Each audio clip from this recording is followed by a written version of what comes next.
Bike Safety Podcast with Vance and Bart. It's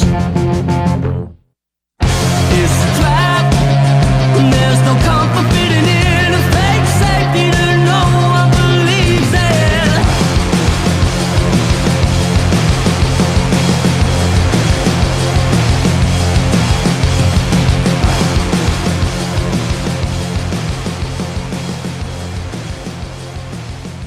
in. I don't know about you, but I am going to be doing some holiday travel.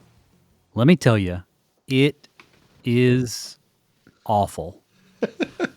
I've got to fill out so many forms. I've got to take so many tests. I've got to do all of this stuff just so these various different countries can feel safe trading us back and forth in an airplane.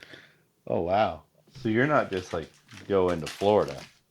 You're gonna No. You're gonna leave. You're gonna go to Alabama. Who has its own immigration system. Nice.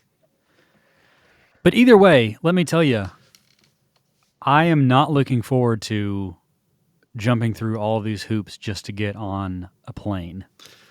Yeah, I agree. I know we talked off air quite a few times, but my family has done a lot of changes. We're changing things in the way our priorities right now because of just the realization that what we always knew the state could do to us, but we didn't understand how close they were to doing it to us.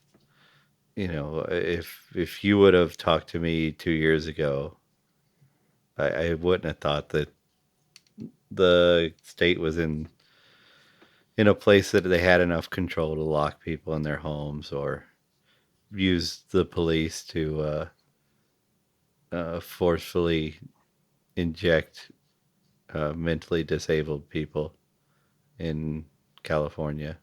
But lo and behold, here we are, right? So my wife has kind of loosened up her rules on personal flying. So I am currently in the market for an airplane for the family. I've been shopping pretty hard because we're not far away from them saying that I can't fly if I don't inject my children with a drug or myself or whatever other reason they come up with, right? They want to restrict my movement or my family's ability to move. So that's where we are now in our household is I'm currently taking classes to upgrade my pilot's license so I can night fly and have the personal pilots, not just a light sport.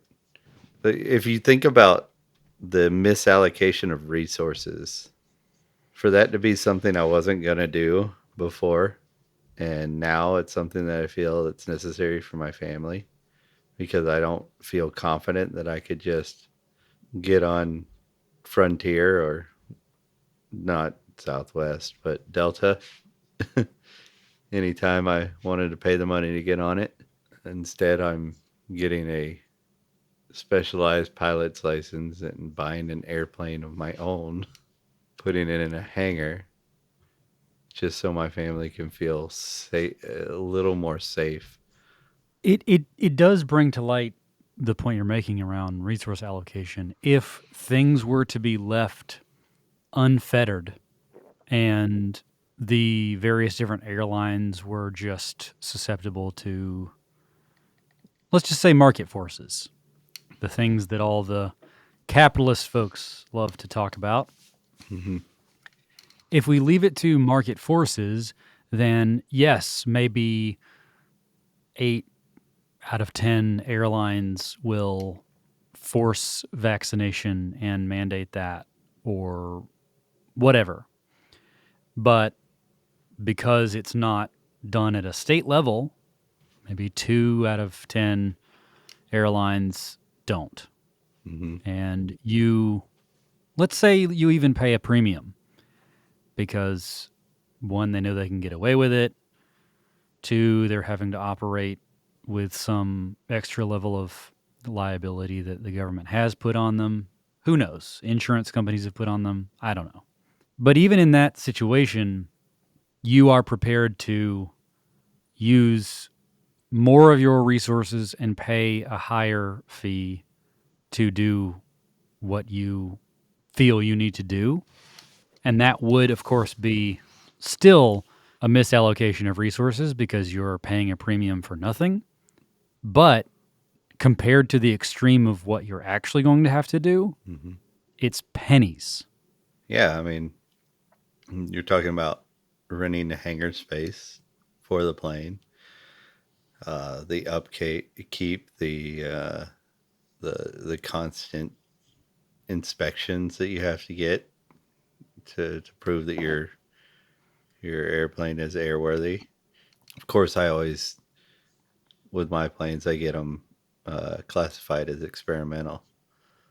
That way, it does throw some of that government interference off of the plane.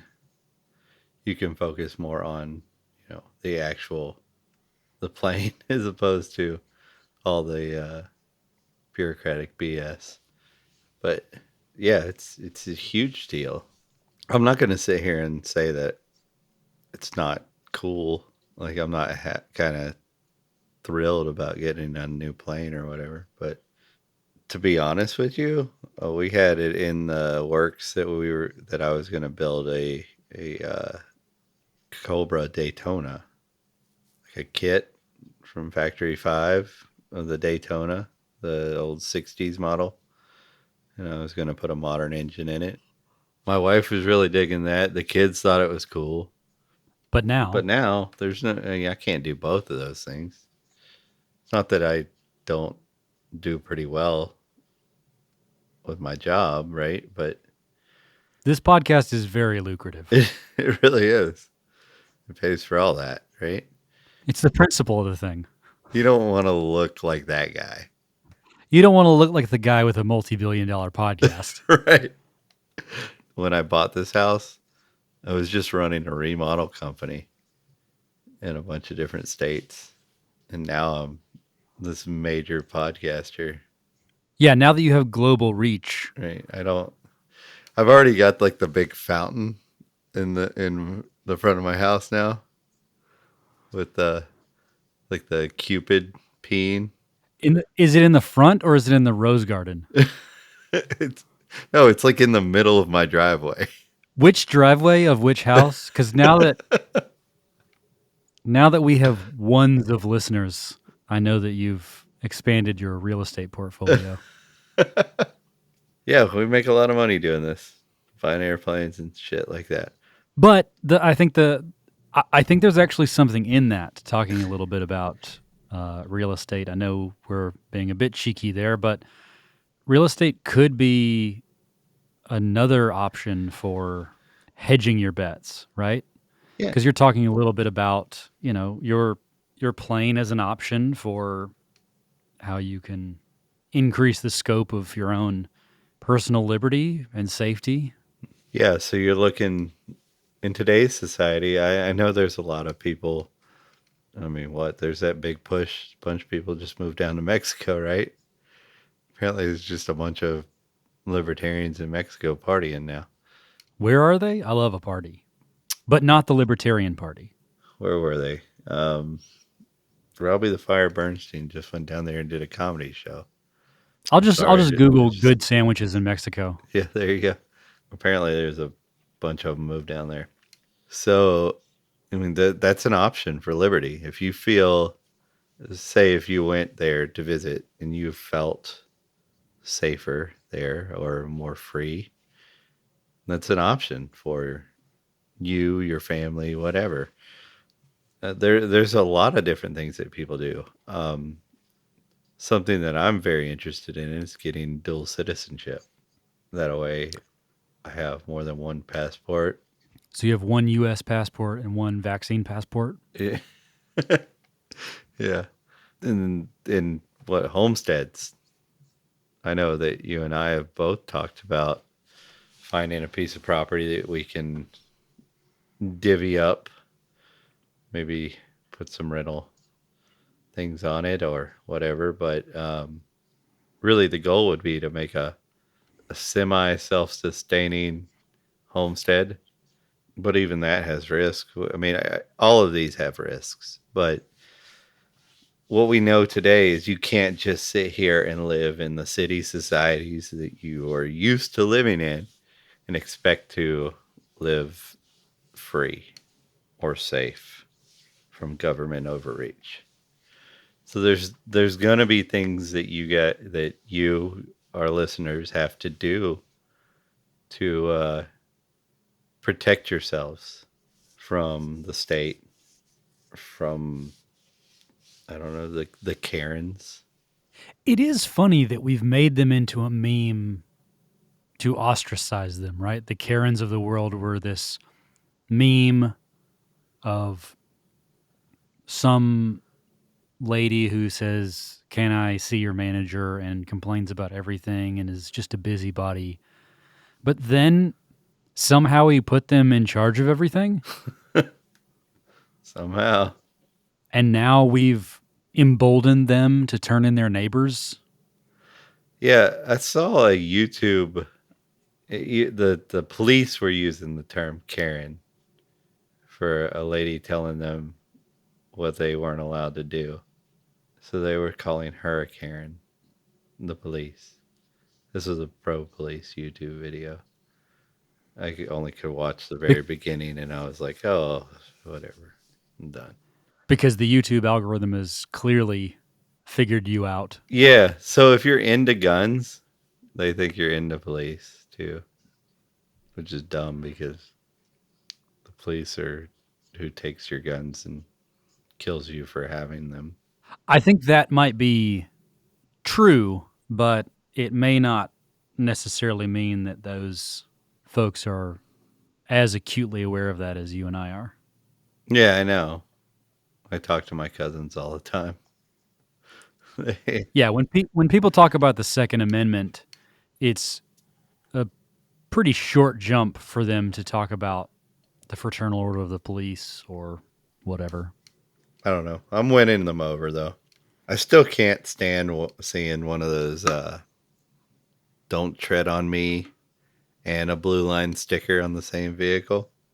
It just drives me nuts, man. Unless I pay your salary, don't tread on me. Right. And then you see those people in videos where they're being harassed by the police and they're like, I pay your salary. And the cop's like, I don't care. You're not my boss. We forcefully take that money. It's not like you're going to stop doing it. Well, the salary thing is funny because you're right. It's not something where we've paid and received a service by choice.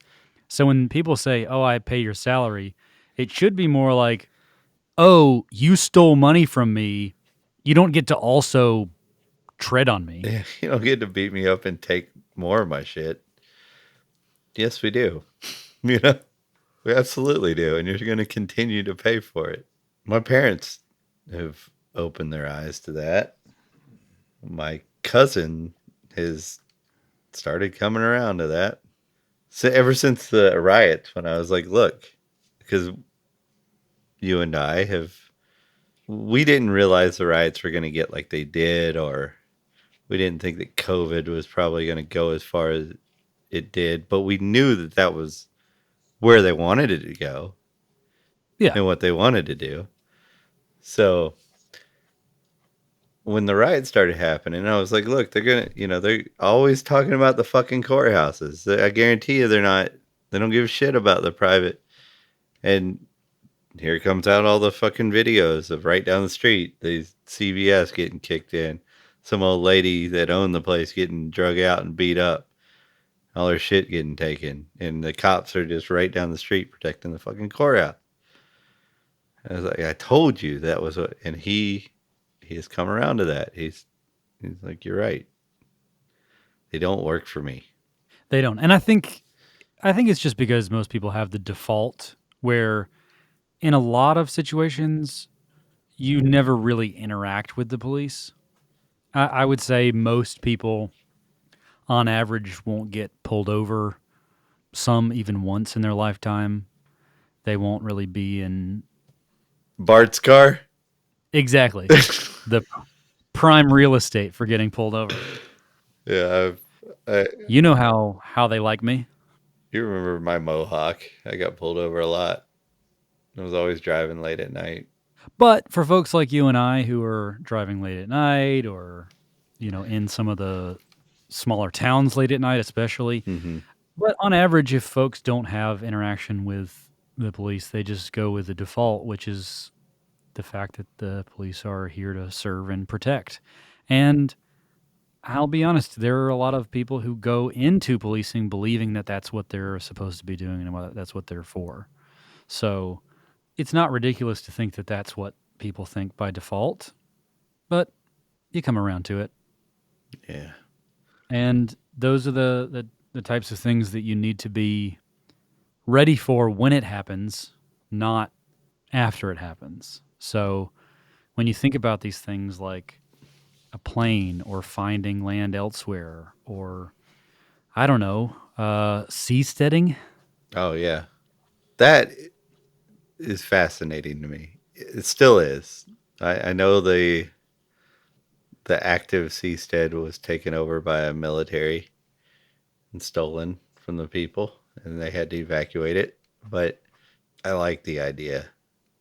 I really do. It just, Well, how many things go well on their first attempt, right? oh yeah. I mean, if they had stopped building mega yachts after the Titanic, How many cruises would I have not gone on? At least 4. how many cruises have you not been on? I've not been on a I've lot, but I've not been on a lot. have been on 4 of them. Okay, you have been on at least 4, Yeah, and you've not been on certainly 4. certainly. Yeah. Did you read the ethics of anarcho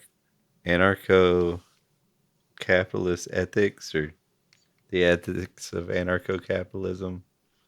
Did you read that? Unless it had an iceberg in it, I didn't read it. So it's really cool because it was written in like a story form where it was a plane crash or something. So they start out on an island, 4 survivors, but then they get rescued. They end up on a seastead anarcho capitalist society where they get rescued too. It's very interesting. I feel like that's somewhere or something that a seastead could be turned into because What's the story, though? I don't think I understood what you mean by this. What could it be turned into? the city, I guess you of course you didn't read it. So the seastead was it was a bunch of people's seasteads, but they were all able to interlink. So it ended up being just this communal city, really, because everybody could leave at any time. Everybody had to kind of coexist. You don't want the only guy who can make burlap sacks to get pissed off and leave, right? So you kind of got to be nice to that guy. Until you learn how to make burlap sacks, and then you tell him to piss Then off. you tell him to fuck off, right? And if he sucks as a person, that's what you do, right? Because it's worth it. Or if he is awesome, you learn something else. And that's kind of what the story was about. It was just kind of naturally polices itself. Your bad actors they end up going somewhere else where they can use the power of the state to get over on people because it's easier that way. And the people who want to just do good, they end up staying because that's the place for them. So with seasteading, I'm interested in how people think about that as its own country in some way or its own city, because that's how our government would probably see you as some foreign entity. And I know a lot of the things we talk about in achieving liberty and safety can either take place within our borders or outside of. But if you go outside, I feel like you're still on their radar, and in some ways, maybe even more so. So you are like, well, we proved that with was it Singapore? Oh, I can't remember. But they put that seastead out there. A family stayed on it for what, a month or two, and then, but it was just the one, right? It was the first one. It was their self-sustaining seastead, and they had okayed it. It was in international waters, but it was close to certain countries, so they okayed it with those countries. Just said, "Hey, look, we're going to be here. Is that a problem? Is it going to be a problem? If it is, let us know. We just won't put it here, even though you don't control those waters.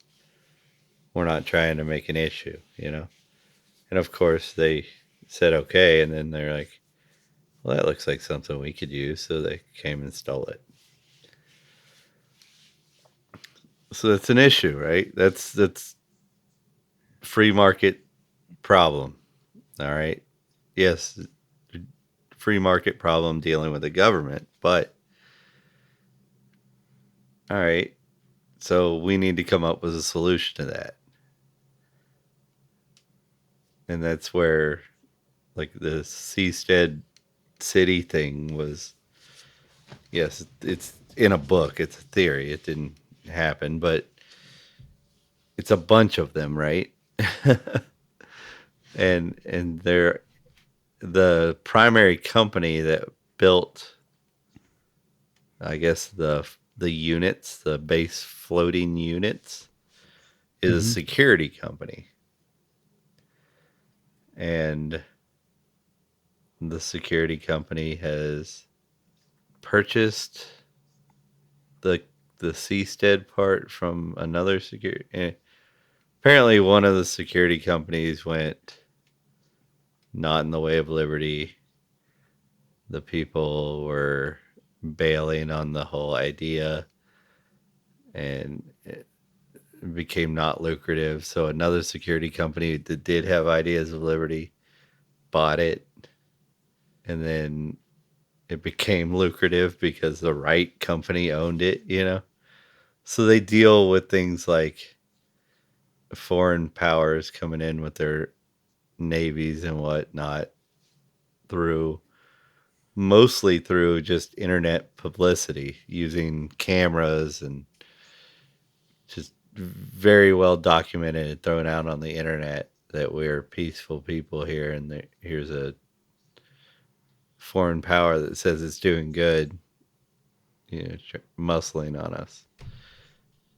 But they do have weapons and whatnot.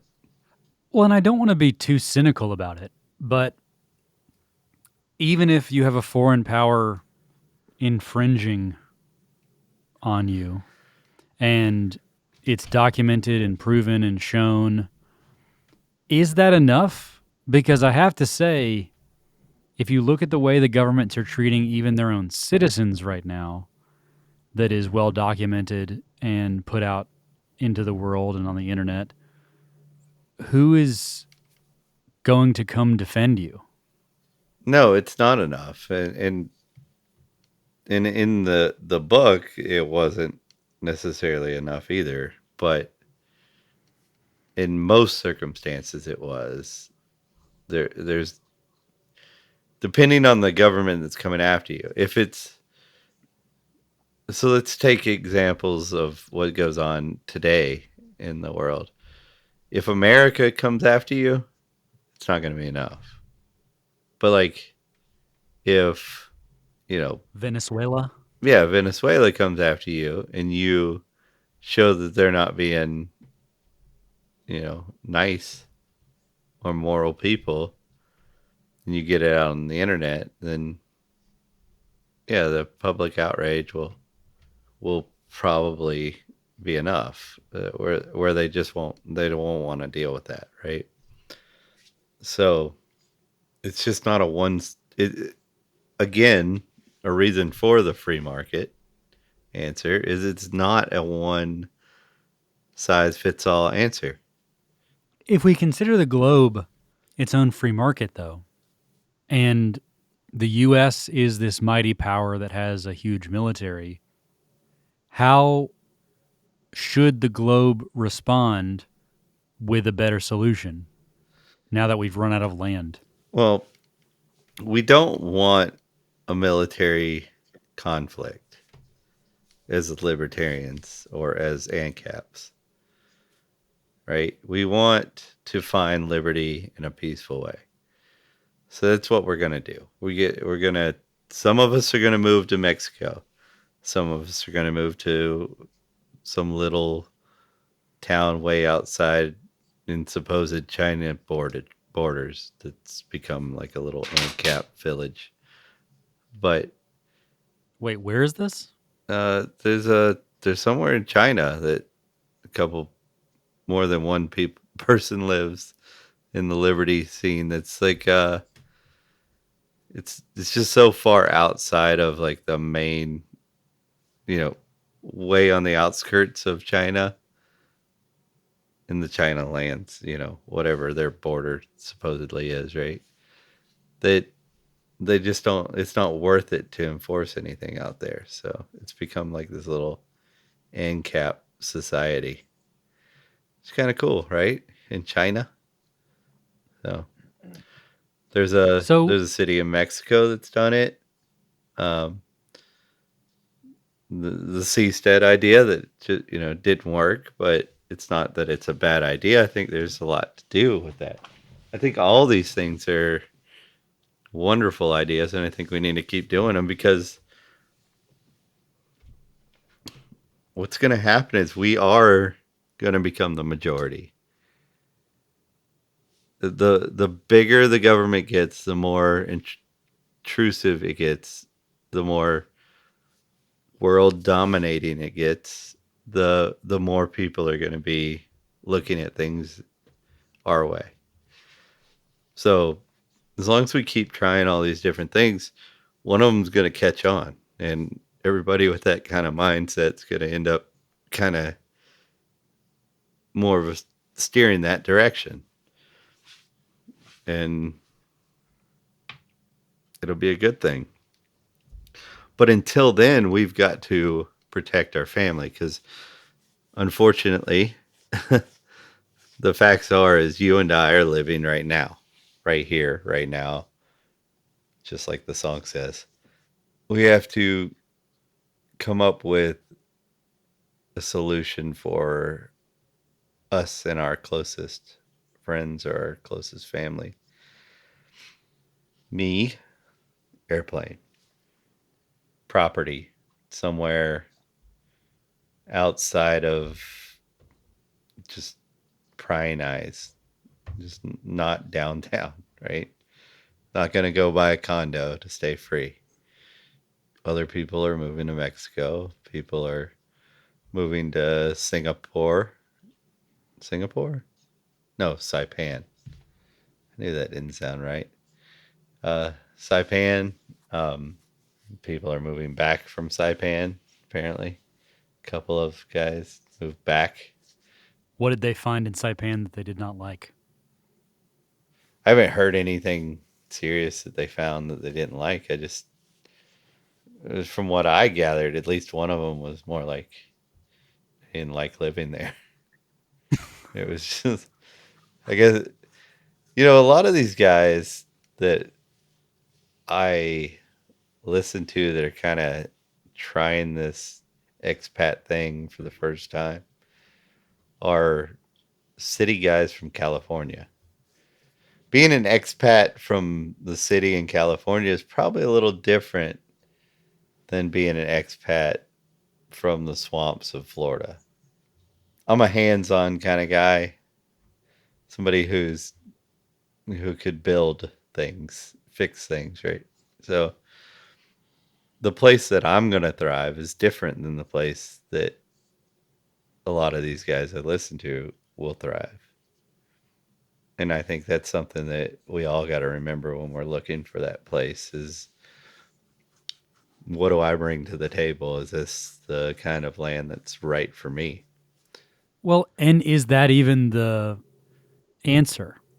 Is is it more important to stay and fight the good fight where you are?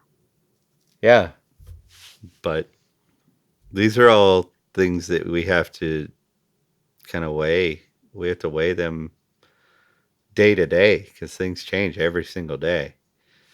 Um, and we have to do it with our families and our friends, and we have to take them into consideration. It's not easy for the family man with the wife and kids to say, fuck it, let's go to Saipan when, his grandparents live in New York or wherever, right? And the family, it's close. They don't want to leave their grandparents or their cousins or their brothers or their sisters. So those kind of things hold people back, and not hold people back in a negative way, but they're things that anchor somebody to a location. So when you think about leaving and you're one of those people that can leave, you also got to think about that.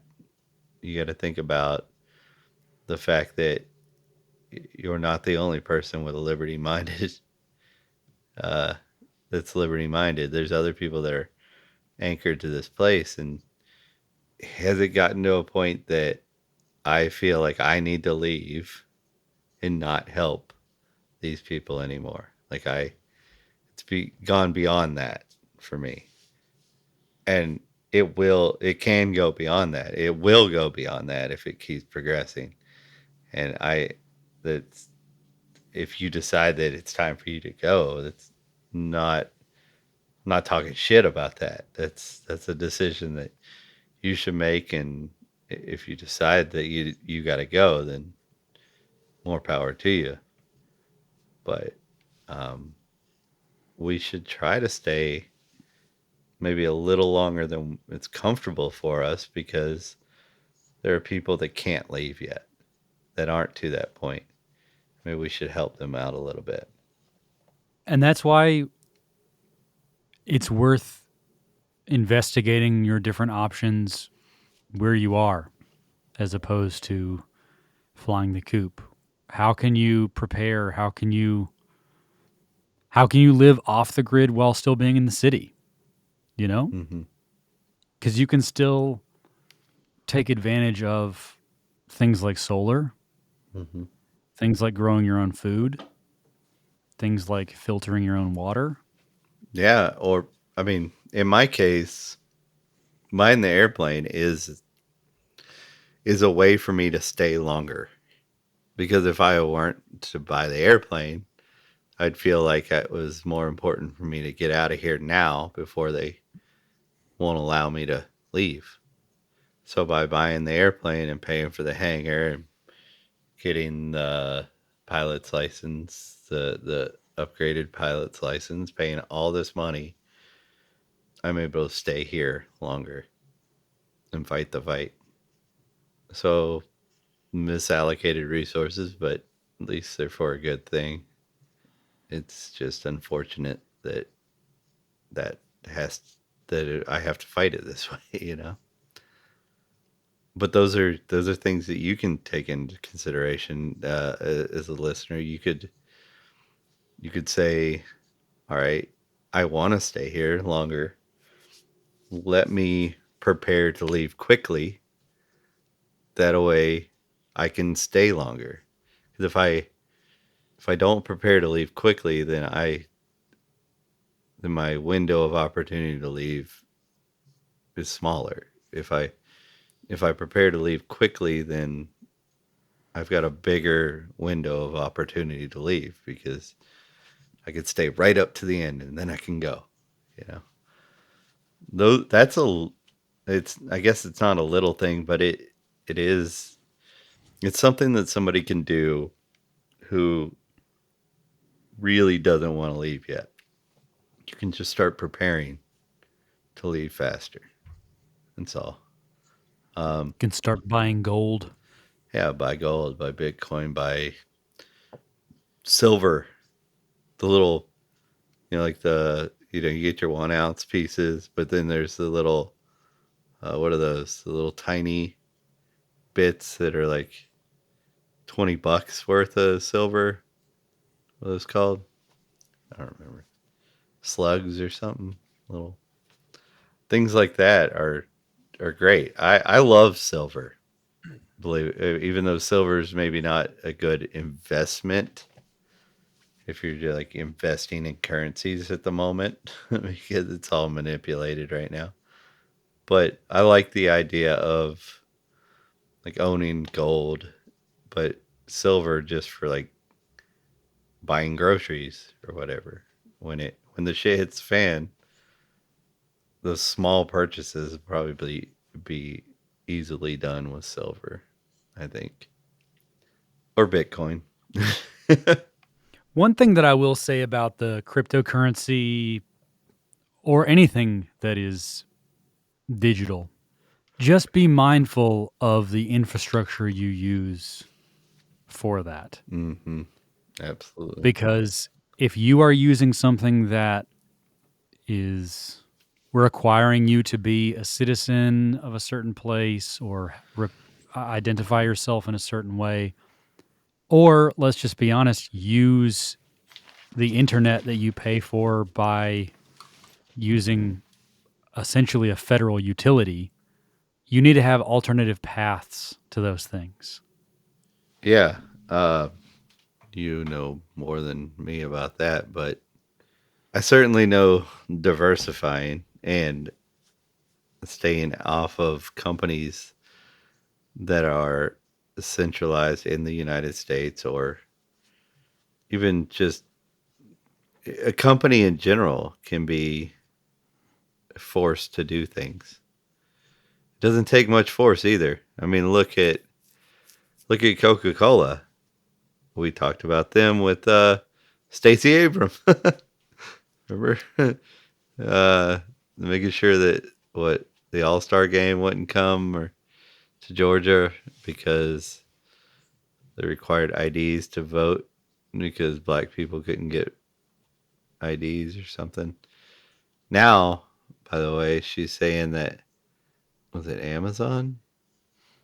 Yeah, Amazon had a vote to go union or not, but they put the thing that you put the votes in the parking lot where all the employees park. They said for convenience reasons, but apparently they're saying it was too close to the executives where they could watch the employees put votes in, which they're somehow supposed to know what the vote was that the employee put in.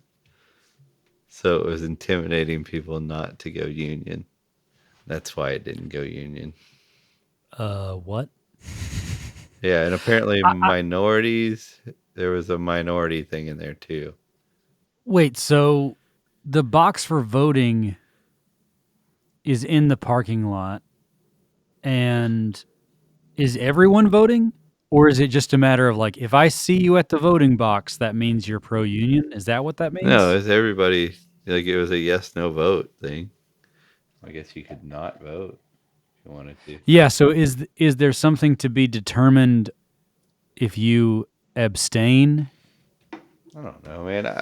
Well, I mean, I worked for a plumbing company that they were doing the union vote, and they made us vote like right there with our hands, so that the managers could see us. How did that go over? Well, I didn't want to go union, so it worked out for me because I had just left a union plumbing company. I got in trouble because I was helping somebody, and by helping him, I was taking jobs away from other people. Well, You are absolutely evil. I know. I don't. I do not get. I do not do work well in a union work environment. I've tried it many different industries, and yeah, it didn't work out well. So this is what Stacey Abrams has been out of shape about now is Amazon's box. Is she for or against this vote box? I think she's pro union. I don't know. She. I was trying to read all the voter suppression shit around her. That was one of them. She's already positioning herself to lose the election, and it to be because of the racist voting restrictions here in Georgia. Is it because they put the vote box in Georgia's parking lot? Yeah, something like that. Or apparently only white people know how to get IDs. And again, I think we should stress this. It's not fucking driver's licenses. It's IDs. Like you can take your child and go get them an ID with your social security card and whatnot. And how much does that cost, Daddy Warbucks? Well, last time that my license was taken from me for 7 years, it cost me $10, I think. $10? Yeah. And you think a black person's going to afford that? Is that what it is? Is black people can't make money? I think it is something around the economics of it. I think if you could get an ID for free, it might be okay to have ID laws, but because you have to Pay for them? pay for an ID, it can still be. I still don't know how it's racist though, Yeah. because that would mean that the implication is that Money is racist? black people. Racist? Yeah. Well, it would just imply that black people have. Money's like, fuck no, I'm not getting in that black guy's wallet. Fuck that. It's just like a bunch of little racist money dollars are running around. If we still man their argument a bit, historically, white folks have had higher incomes. You're right. So We that used would to mean not that- pay them. I remember that. Do you remember that back when we had slaves? that was pre-COVID. It's hard to remember. It feels like forever ago. It does. I would say, especially in Georgia, the folks who have most of the money, I would say, are white folks and Asian folks. So, I don't know, man. If you've been to Buckhead lately, it's almost all rich black people. well, there's Atlanta and then there's Georgia, right? Yeah, that's right. Because the aforementioned Coca-Cola has made a lot of white billionaires. Mhm. So if any of them are still in Georgia, it might be that. But on average, I would say there's something to be said with the different economic classes and how they overlay with the different races. That said, it's a bit of a stretch to make something that's $10 racist. With unemployment laws and then like the welfare checks and all that, like it comes down to like, if anything, it's like against the people who got felonies because they can't get the welfare checks, right? Well, I think you just fix the problem and not the symptom. So instead of trying to go all the way around to circumnavigate this issue, why don't you just say that IDs are included in welfare of any kind? Mm-hmm. So if you cannot afford an ID, We'll it's like an attorney. If you cannot afford one, give you the shitty one that guarantees you go to jail. but a free ID would get you to vote, right? So I think if you say that IDs are free if you can't afford them, you no longer can say that ID laws are racist. If you are saying that only black people can't afford IDs because only black people are poor enough to not afford ID, right? Then it is racist to say they're free for people who can't afford them because now you're only giving free ones paid for by the other people to black people because at this point only black people are poor. So you would have to do free IDs for everybody for it to not be racist.